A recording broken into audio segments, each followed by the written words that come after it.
from simple to complex. If you use your infamous bird, bones, and clams argument, please keep in mind that there are far more than birds and clams. Okay, let me explain what the bird to clam argument is. What has happened in the early 1800s, some people decided evolution is true, and now we must go look for the evidence.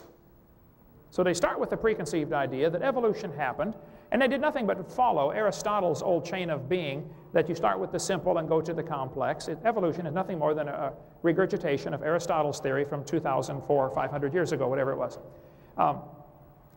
The sorting of the fossils in the fossil record, first place, there is no clear sorting to the fossils. And even major evolutionists will tell you, look folks, it's silly for the creationists to be arguing about the order of the fossil record because there is no good order to the fossil record.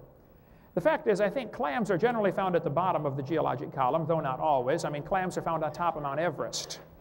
But clams are generally found at the bottom because they're already at the bottom. I mean, when a flood comes, they're the first ones going to be buried, obviously.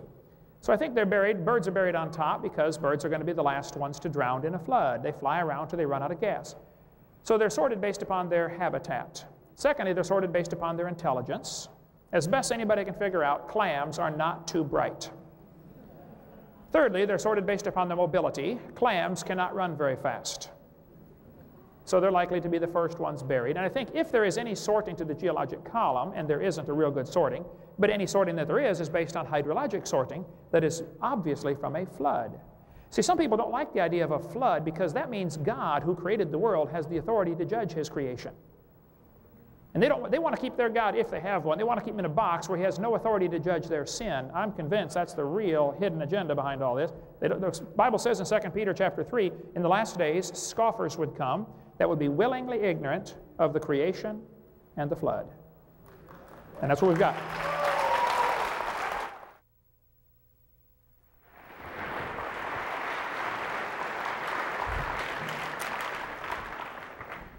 Well, first of all, if there's no order, then there can be no sorting, so that the clams wouldn't be at the bottom because they were stupid and the birds at the top because they were smart enough to fly away from it.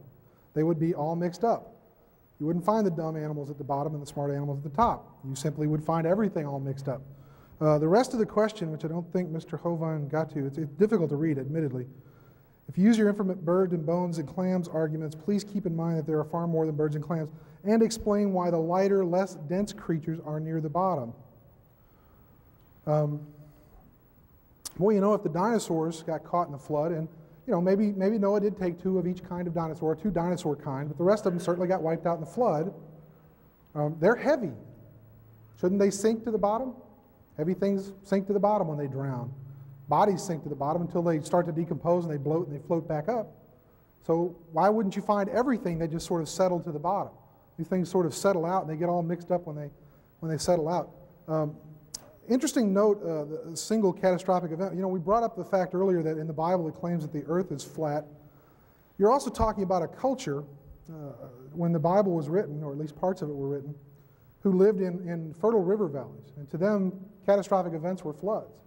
So it was natural for them to write about floods. It's interesting that you don't find cultures that live in the desert necessarily writing about floods in their creation stories.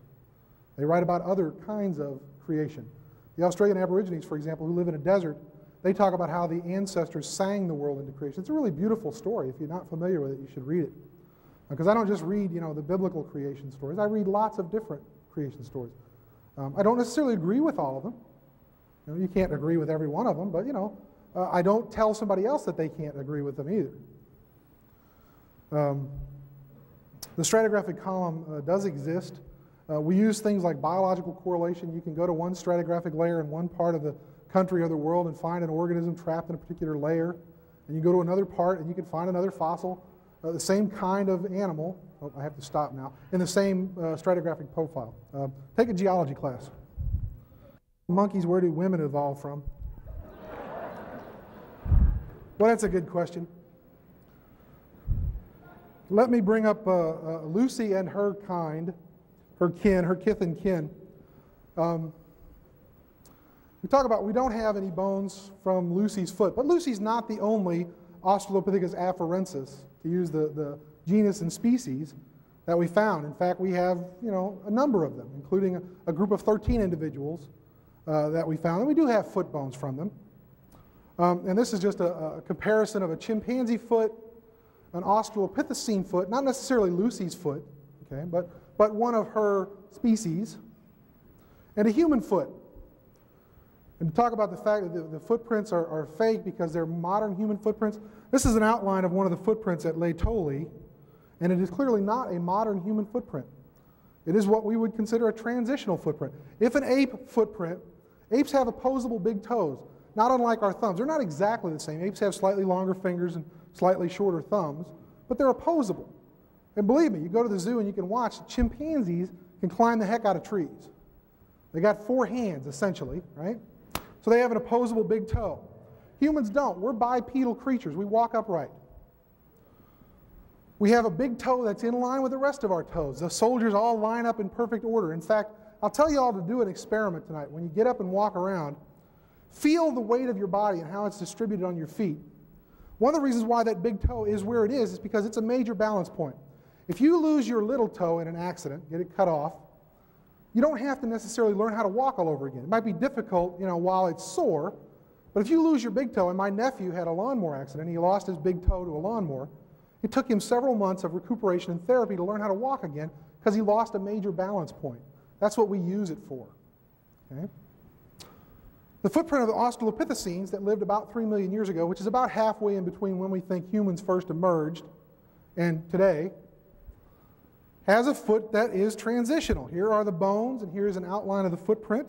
This is an outline of the Laetoli footprint with the bones superimposed so you can see how it fits together. The big toe is off at an angle. It's not opposable like you would expect to see an ape footprint. It's not straight in a line like you would expect to see a modern human footprint. Okay? It is what we call a divergent big toe. It's off at a slight angle.